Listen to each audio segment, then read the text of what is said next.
All right, let's jump right in. Take a look at the computer you're using right now. Doesn't matter if it's a laptop, a desktop, a gaming rig, it has a secret family tree. And it shares that same DNA with billions of other machines built over the last 40 years. So how on earth did one single blueprint completely take over the world? I mean, really think about it. It's a wild thought. You've got hundreds of super smart companies, all fiercely competing, and they somehow all ended up building basically the same thing. This wasn't some happy accident. Nope. It was the result of a brutal winner-take-all war for control. And the short answer comes down to this monster partnership. Two companies, one making the brains, the other making the soul of the machine, they ended up defining what a computer is for pretty much all of us. And this duopoly got a nickname, Wintel. But the real story isn't just who they are, it's how they managed to pull it off. And to really get that, we need to unpack one huge idea. Okay, so let's get into our first section. What exactly is a dominant design? This is the core theory that explains why whole industries, whether we're talking about PCs or even something like electric car chargers today, why they all eventually settle on a single, accepted way of doing things. And here's the absolute key thing to remember. The best technology almost never wins. Seriously. The winner is the technology that just becomes the default, the one that everybody agrees to build on and around. It gets to that point because of this incredibly powerful feedback loop. And this is the engine that makes a dominant design happen. Think about it for PCs. The more people that bought a certain kind of computer, the more software developers wanted to write programs for it.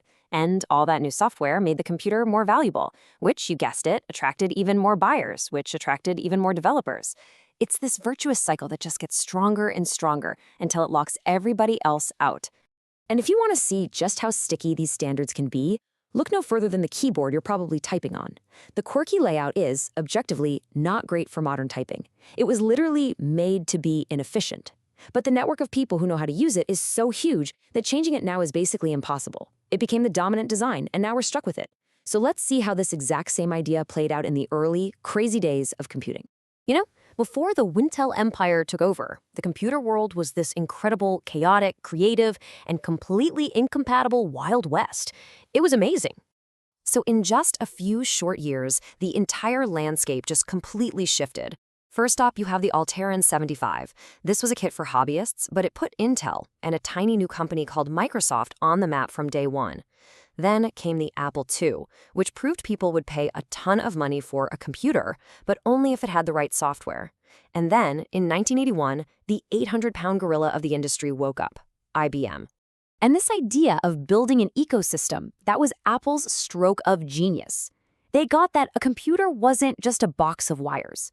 You see, VisiCalc, the very first electronic spreadsheet, was so mind-blowingly revolutionary that accountants and businesses bought the super expensive Apple II just to run that one program. That right there is the power of a killer app. It's a piece of software so essential, it sells the hardware all by itself. So Apple proved the power of having a killer app, but they kept their world very closed off. And that left a huge opening for another giant to come in and create the dominant design, almost by accident. Now, you have to understand, this was completely against IBM's DNA. This was a company that built everything themselves. But they were in a rush. To beat their competitors to the punch, they outsourced. And that one decision, choosing speed over control, would eventually cost them their entire empire. But first, it would let them build one. And this open-door policy is exactly how they built the PC standard. IBM grabbed an Intel chip and an operating system from that little company, Microsoft. But the really critical thing they did was publish the architecture, so anybody could make add-on cards for their machine. They basically invited the entire industry to the party. They kept just one tiny, crucial piece for themselves, the BIOS. That was the secret sauce that connected everything. And they figured, yeah, that was enough to keep control. And just like Apple, IBM's machine got its own killer app. This thing was called Lotus 123. It was a beast of a spreadsheet that only ran on the IBM PC. And just like that, businesses flocked to buy it, that network effect kicked into high gear, and the IBM PC became the new, undisputed king of the hill. But its reign was going to be very, very short. See, IBM had created the standard, but because their design was so open, that standard was about to break free and run wild. So get this. This is one of the most legendary moves in tech history. A tiny startup called Compaq. gets a team of engineers, and they spend a year and $1 million meticulously figuring out how IBM's BIOS worked without stealing a single line of code. They created what's called a clean room version that did the exact same thing. And by legally cracking IBM's one and only proprietary piece, they opened the floodgates for everyone.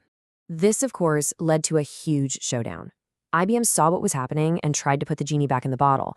They launched a new, totally proprietary technology called the MCA bus. It was faster, sure, but it came with heavy fees, and critically, it didn't work with any of the old hardware people had already bought. So what did the clone makers do? They teamed up. 9 of them created their own open, backwards-compatible standard, and the market chose the one that protected their investment. IBM had officially lost control of its own creation. So with IBM on the ropes, 2 of its original suppliers stepped into that power vacuum to become the new emperors of the personal computer. Intel played an absolutely brilliant long game. First, they were super open. They licensed their family of chip designs, the x86 architecture, to just about anyone to make it the dominant design as fast as possible. But then, once it was the undisputed standard, they slammed the door shut. They tightened up the licenses for their new powerful chips and launched that iconic Intel Inside marketing campaign to convince you, the consumer, that their chip was the only one that mattered. Microsoft's strategy? Oh, it was just as ruthless. Just look at this chart. It's an absolute bloodbath. In 1990, WordPerfect and Lotus were the kings of the software world. A few years later, after the rise of Microsoft Windows, they were practically wiped out. How did this happen so incredibly fast?